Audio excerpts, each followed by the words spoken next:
শনিবারের মধ্যে সকল ক্লিনিকে নরমাল ডেলিভারি রুম নিশ্চিত না করলে লাইসেন্স বাতিল। স্বাস্থ্যমন্ত্রী সরদার মোহাম্মদ সাখাওয়াত হোসেন বাহ, খুবই গুরুত্বপূর্ণ একটি ডিসিশন নিতে যাচ্ছে। কিন্তু কথা হলো, এই যে নরমাল ডেলিভারি রুম করা হবে, কিন্তু রুমে তো নরমাল ডেলিভারি হবে না, কারণ ডেলিভারি হবে সিজার রুমে।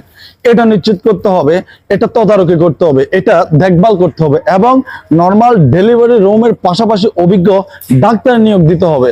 তা না হলে তো হবে না। এদেশে আইন করা হয়, কিন্তু আইনের প্রয়োগ নাই, আইনের শাসন নাই। আইনের শাসন থাকলে সবকিছু কিন্তু সুন্দর। বাংলাদেশে এখন কিন্তু ডাক্তাররা হসপিটালের নাম কিন্তু কষাইখানা তৈরি করছে। মানুষ গেছে তো তাকে সোজা বোতা ছুরি দিয়ে জবাই করে দিতেছে। আমরা চাই এই ধরনের আইন চালু হোক, এই ধরনের আইন জারি করা হোক। কারণ প্রতিটা গর্ভবতী মহিলাকে এখন হসপিটাল যাওয়ার সাথে সাথে বলা হয় কি সিজার করাতে হবে।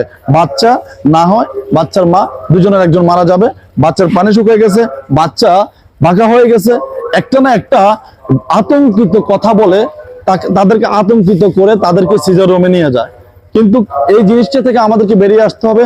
স্বাস্থ্যমন্ত্রীকে অসংখ্য ধন্যবাদ, তিনি সুন্দর একটা পরামর্শ এবং সুন্দর একটা পদক্ষেপ নিয়েছেন। এটা বাস্তবায়ন করা হোক, আমরা অ্যাপ্রিসিয়েট করি আপনাকে।